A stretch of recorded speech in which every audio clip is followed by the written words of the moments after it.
Hey everyone, and welcome back for another deep dive.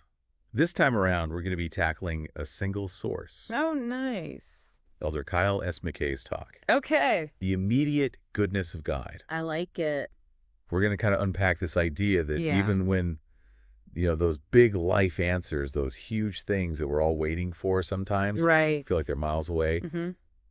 there's actually comfort and strength to be found, like right here, right now. That's a good one that resonates with a lot of people, I think. Oh, absolutely. And, you know, Aw. Elder McKay kicks this off with this really relatable story about his 5-year-old son Okay.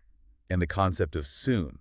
Okay. The kid kind of comes to this realization Yeah. that soon for a Yeah. grown-up Uh-huh. is way longer than soon for a 5-year-old. That's funny. And I think we can all relate to that, especially Yeah. when you're grappling with some of life's bigger questions. Absolutely. You just feel like you're in this agonizing. Yeah, it's like standing at the edge of this vast unknown, just longing for, clarity, for direction, Totally. for some kind of resolution. Resolution, yeah. And in those moments, it's so easy to just get fixated on the when. No. When is this answer going to come? When is this solution going to arrive?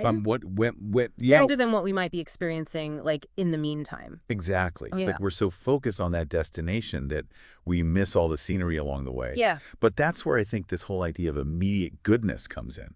Right. It's a reminder that even in the waiting, Yeah. even in the uncertainty, there are blessings to be discovered, gifts to be unwrapped, strength to be drawn upon. Yeah. It's not about, denying the difficulty of your situation or pretending that everything's fine. Right. It's about recognizing that even in the midst of our struggles, Mm-hmm. God is present, offering his support in ways we might not always expect. Yeah. So it's almost like shifting our focus from the when to the what, from, the arrival of the answer to the actual experience of the journey. Exactly. And Elder McKay uses a really powerful example from Scripture to illustrate this point. Okay. The story of Alma and his people, Well, yeah. who find themselves in a pretty dire situation captured by the Lamanites. Talk about a situation where you'd be begging for some immediate divine intervention. Right. I mean, they were facing some serious threats. And while they're praying for deliverance, Yeah. it doesn't come instantly. Right. What's so fascinating is that while they wait, Okay. they start experiencing very real, very immediate blessings. Okay, give us the details. What kind of blessings are we talking about here? Well, first of all, instead of, being immediately killed, Right. Alma and his people are given a chance to survive. Okay. Their very lives are preserved. Yeah. The hearts of the Lamanites are softened, Interesting. allowing for like a glimmer of hope in what seemed like a hopeless situation. Okay. And then there's the fact that their burdens are miraculously eased and their strength is increased, Okay. making their captivity more bearable. So even though they were still captives, Yeah. their experience of that captivity was actually transformed by these immediate blessings. Exactly. It wasn't just about enduring until the big rescue arrived. It was about finding sources of strength and support within the trial itself. That's where the real power of this concept lies. Totally. It's a reminder that we're not alone in our struggles. Right. That even when the ultimate solution feels so far off, Yeah. there's help available right now. It's about learning to recognize those blessings. Yes. Open our hearts to receive them. Yes. And allow them to sustain us through those difficult seasons of life. I love that. It's so easy to get caught up in that if only mentality, right? Oh, yeah. If only I had this job, if only I had this relationship, if only I had this amount of money, that everything would be okay. For sure. But this story shows us that even amidst difficult circumstances, even while we're waiting for that, if only to come to pass, there's goodness to be found, strength to be gained, Absolutely. and hope to be kindled. It's about shifting our perspective Yeah. from what we lack to what we have. Okay. From what's missing to what's present. Yeah.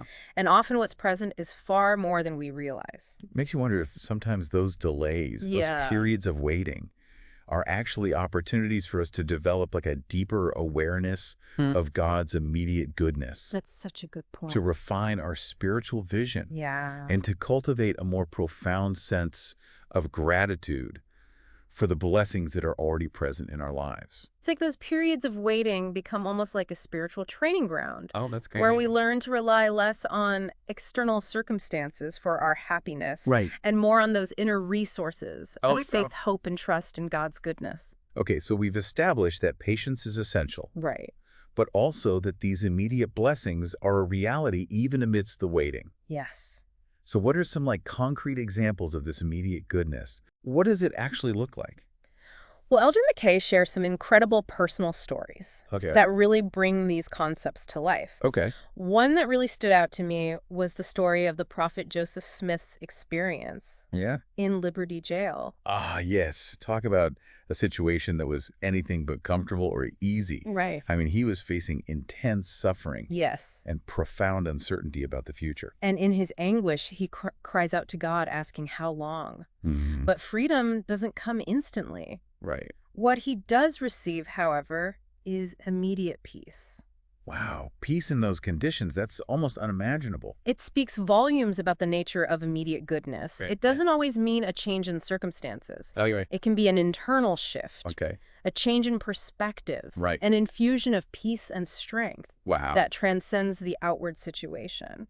So how do you think that peace manifested itself for Joseph? That's a great question. What did that look like? Well, we can't know for sure. I think it likely came from a renewed sense of God's presence and purpose, Mm-hmm. even in the midst of suffering. Okay.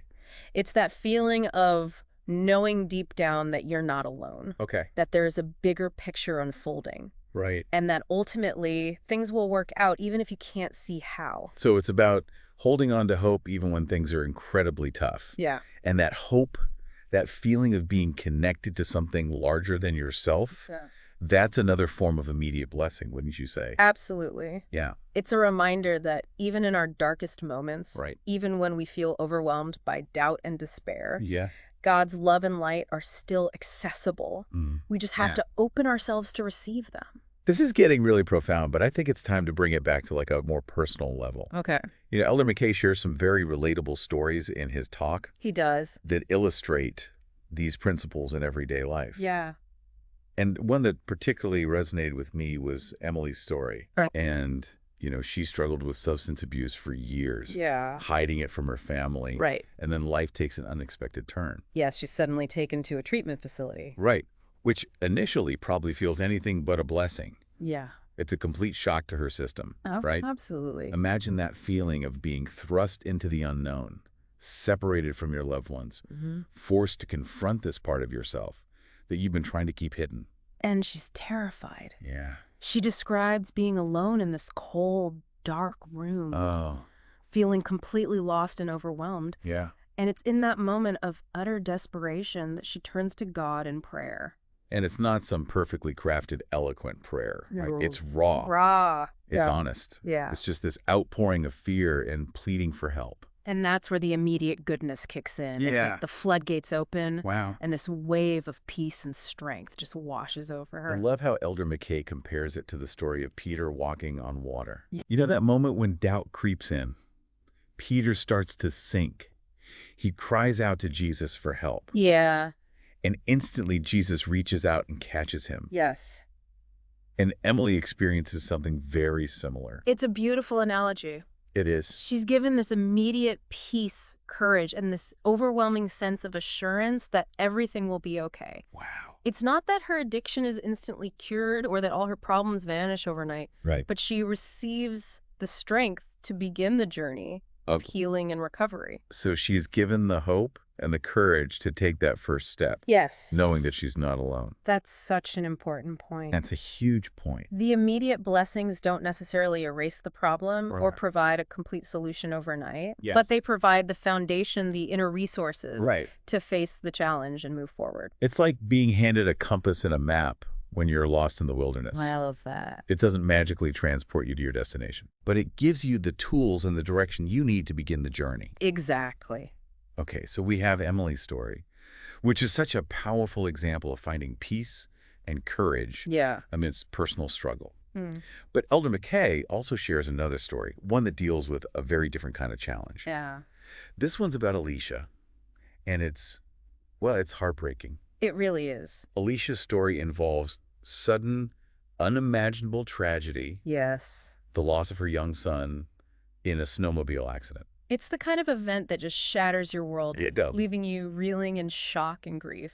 And Elder McKay describes the moment she receives the news with such raw honesty. He does. She's completely overwhelmed, unable to even move or speak. Yeah. It's like the pain is so intense that it's paralyzing. And in that moment of utter devastation, Yeah. her bishop arrives and gives her a blessing. Okay. Now, you might think, how could a blessing possibly help in a situation like that? Right. But that's where the power of priesthood authority and the immediacy of God's goodness truly shine through.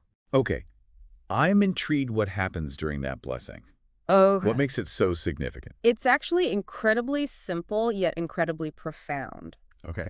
The bishop begins by uttering Alicia's full name Mm-hmm. and then invoking God's authority. And in that instant, something shifts within her. Yes. Hold on, just saying her name Yeah, and invoking God's authority. that's all it took. That's all it took. And that's what's so remarkable about this story. Wow. It speaks to the power of connection, Oh, of acknowledging someone's pain, right. of invoking a higher power to bring comfort and peace Yeah. in a moment of utter despair. And for Alicia, the effect is immediate and transformative. It is. So what happens to her? How does this immediate goodness manifest itself?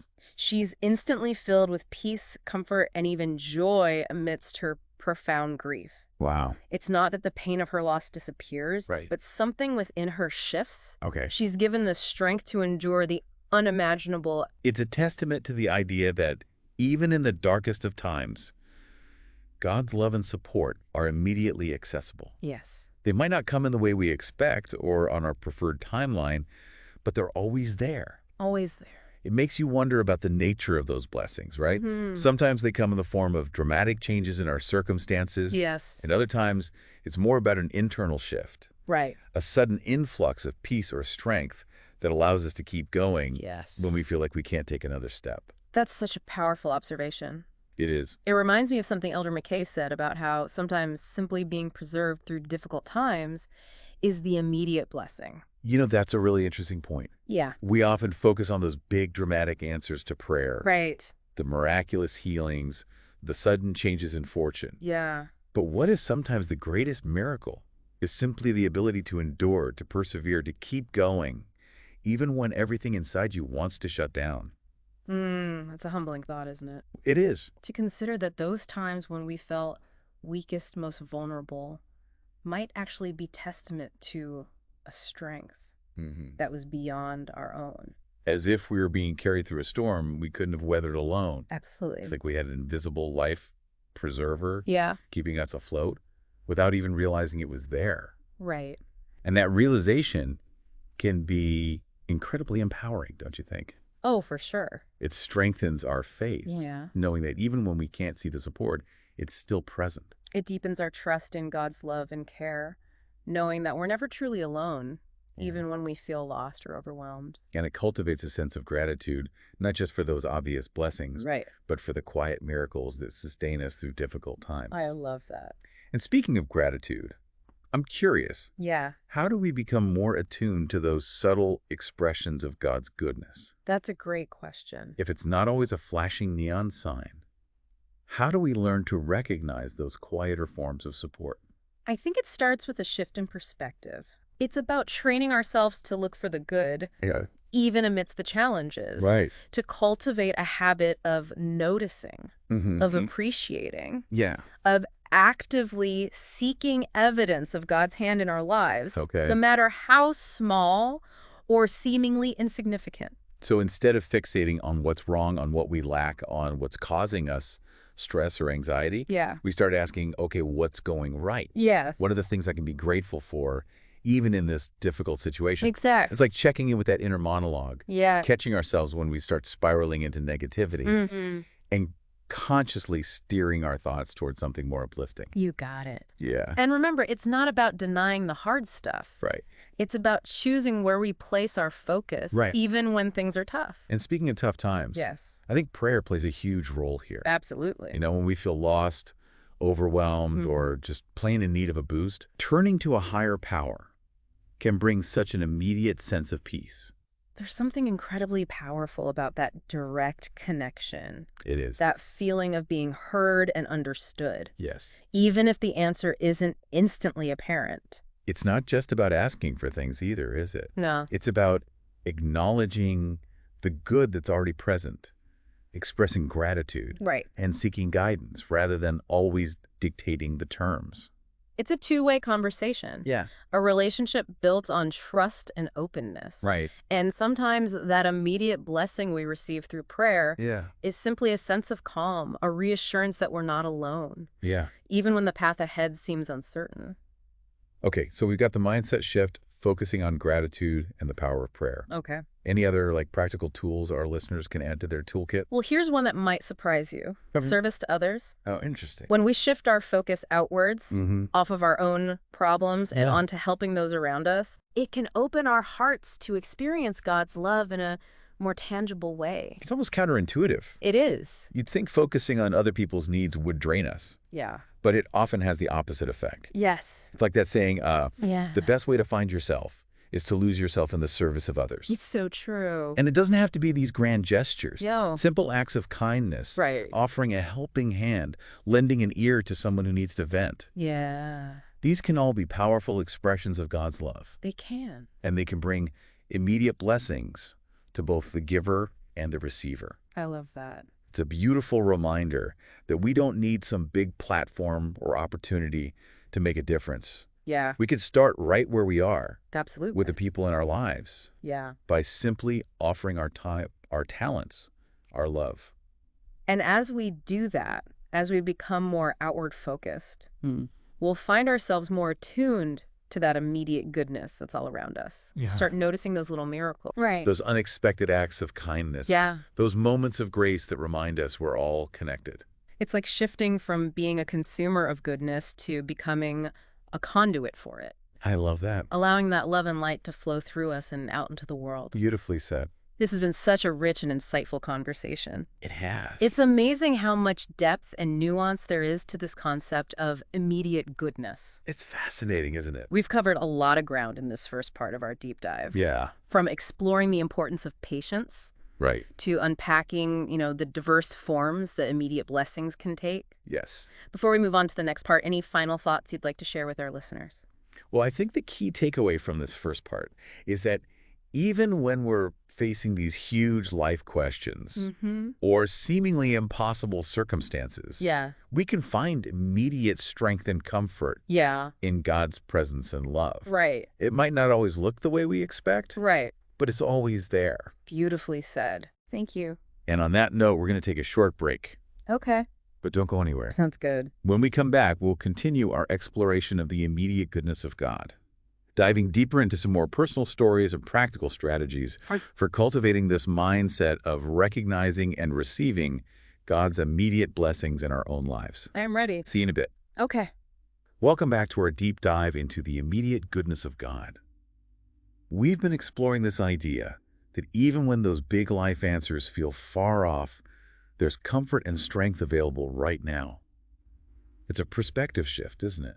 It really is. It's about recognizing those moments of grace, those little glimmers of hope and support, even amidst the challenges we face. And we explored some powerful stories in the first part, like Emily's experience finding peace and courage while battling addiction. Yes. And Alicia's experience of comfort and strength after an unimaginable loss. It's amazing how God's goodness can manifest in such diverse and unexpected ways. Absolutely, and that's what makes this topic so fascinating to me. It's not a one-size-fits-all kind of blessing.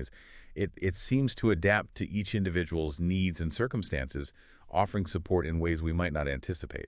Exactly. Think about it this way. If human relationships thrive on recognizing and responding to individual needs and preferences, Okay. wouldn't we expect God, who perfectly embodies love, to operate on an even more personalized level? That's a great point. It's like he speaks a different love language to each of us, Hmm. meeting us where we are with exactly what we need in that moment. And sometimes, as Elder McKay points out, the immediate blessing is simply preservation. Ah, yes.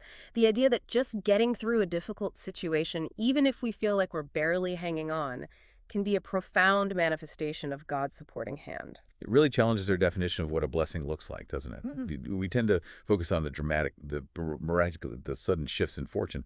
But what if sometimes the greatest miracle is simply the ability to endure, to persevere, to keep going, even when we feel like giving up? It's a humbling thought, isn't it, to consider that those times when we felt weakest, most vulnerable, might actually be testament to a strength that was beyond our own, as if we were being carried through a storm we couldn't have weathered alone. It's like we had an invisible life preserver keeping us afloat without even realizing it was there. And that realization can be incredibly empowering. Don't you think it strengthens our faith knowing that even when we can't see the support, it's still present? Absolutely. It deepens our trust in God's loving care, knowing that we're never truly alone, even when we feel lost or overwhelmed.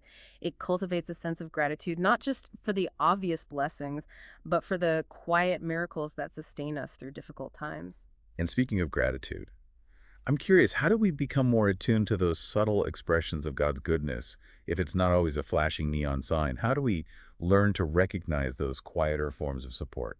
That's a great question. I think it starts with a shifting perspective. It's about training ourselves to look for the good, even amidst the challenges, to cultivate a habit of noticing, of appreciating, of actively seeking evidence of God's hand in our lives, no matter how small or seemingly insignificant. So instead of fixating on what's wrong, on what we lack, on what's causing us stress or anxiety, we start asking, okay, what's going right? What are the things I can be grateful for, even in this difficult situation? Precisely, it's a conscious choice to focus on the positive, to acknowledge the good, to shift our attention to those things that bring us joy, peace, and a sense of connection to something larger than ourselves. And it's not just about passively observing, right? It's about actively seeking those connections, taking the time to reflect, to ponder, to ask ourselves, where have I seen evidence of God's goodness in my life today? Exactly. It's about making it a deliberate practice. Maybe it's jotting down a few things you're grateful for each evening. Maybe it's pausing throughout the day to simply acknowledge the moments where you felt supported, guided, or loved. The more we do this, the more attuned we become to those blessings, even the ones that might have previously gone unnoticed. I love that it's like we're training our spiritual perception, our ability to see and appreciate the hand of God in our lives, even in the most ordinary moments. And wouldn't you say this kind of awareness, this ability to see the good even in difficult times, is especially important in the world we live in today? Oh, absolutely. We're constantly bombarded with negative news, with messages of fear and scarcity, with stories that highlight the brokenness and division in our world. It's more crucial than ever to consciously cultivate a mindset of hope, to actively seek out the good, to remind ourselves that God's goodness is still at work, even when it feels like the world is falling apart. It's almost like we need to create those counter narratives, those reminders that light still exists, that love still prevails, that God is still present and active in our world, even when it's hard to see. And that's what makes Elder McKay's message so timely and relevant. It's not about ignoring the challenges or pretending that everything is perfect. It's about choosing to focus on the good, to acknowledge the blessings, to find those glimmers of hope that sustain us through difficult times. So if we could distill it down to a single action step, what would you say is the most important thing our listeners can do to start cultivating this awareness of God's immediate goodness in their own lives? If I had to choose just one, I'd say it's this: practice gratitude, make it a daily habit to acknowledge the good, to appreciate the blessings, both big and small, that are already present in your life. Start a gratitude journal, share your gratitude with others, simply pause throughout the day to say thank you for the simple things. The more you focus on the good, the more you'll start to see it everywhere. That's such a powerful reminder. It's not about waiting for something to change in our external circumstances before we can feel grateful. It's about choosing to see the good that's already present right here, right now. And as we do that, as we shift our perspective from scarcity to abundance, from lack to gratitude, we open ourselves to receive even more of God's goodness in our lives. This has been such an inspiring conversation. It's amazing how a simple shift in focus can have such a profound impact on our experience of life. It really is, and I think the journey is just beginning. There's so much more to explore, to discover, and to experience as we delve deeper into this concept of immediate goodness. Well said. And on that note, we're going to take a short break. When we come back, we'll explore some practical ways to integrate this mindset into our daily lives and share some more inspiring stories of God's goodness at work in the world. Stay tuned. All right, deep divers, welcome back. It's been quite the journey so far as we explore this idea of the immediate goodness of God from Elder Kyle S. McKay. Yeah, a powerful message. And really kind of unpacking this idea of even when those big life answers feel like they're forever away, there's actually comfort and strength that we can find like right here, right now. Absolutely. It really is about changing our perspective, isn't it? It is. Moving from this kind of scarcity mindset. Yeah, where we're always focused on what's missing. Exactly, to a mindset of abundance. Okay. Where we're actively looking for and acknowledging the good that's already all around us. So it's not about pretending everything's perfect or denying the challenges. Right.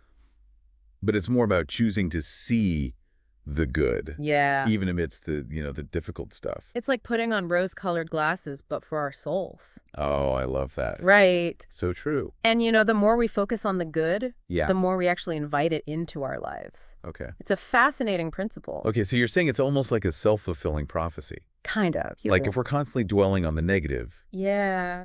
that's what's going to take center stage Exactly. in our experience. But if we can shift our focus to the Yeah. positive, to the blessings, Oh. to what we're grateful for, Yeah.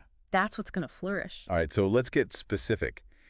What are some things that our listeners can actually do Okay. to invite more of this immediate goodness into their own lives?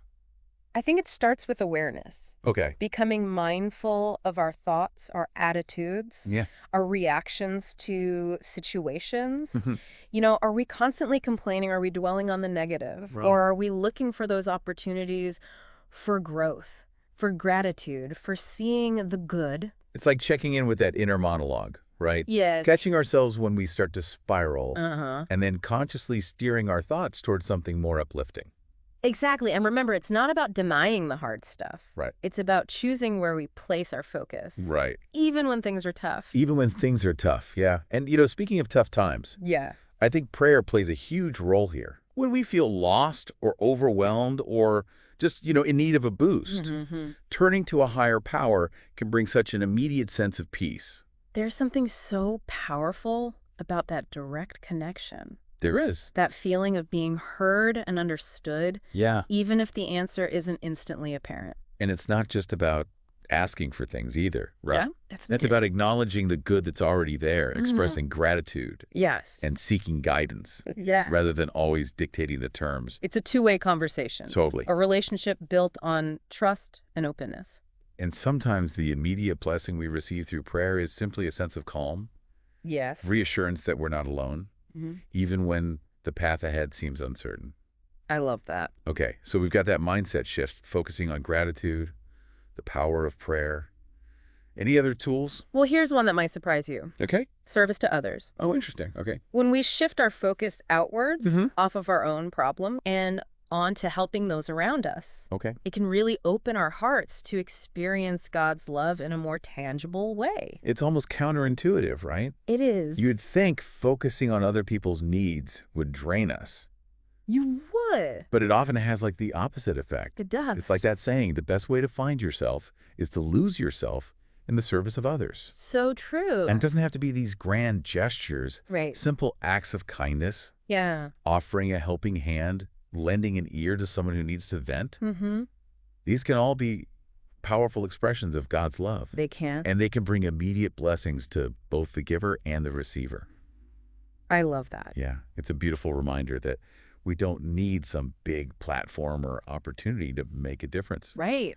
We can start right where we are Absolutely. with the people in our lives Yeah. by simply offering our time, our talents, our love. And as we do that, as Yeah. we become more outward focused, we'll find ourselves more attuned to that immediate goodness that's all around us. Yeah. We'll start noticing those little miracles, those unexpected acts of kindness, those moments of grace that remind us we're all connected. It's like shifting from being a consumer of goodness to becoming a conduit for it, I love that. allowing that love and light to flow through us and out into the world. Beautifully said. And that's really what it's all about, isn't it? It is. Becoming more aware of the blessings around us, cultivating gratitude for what we have, and then sharing that goodness with others.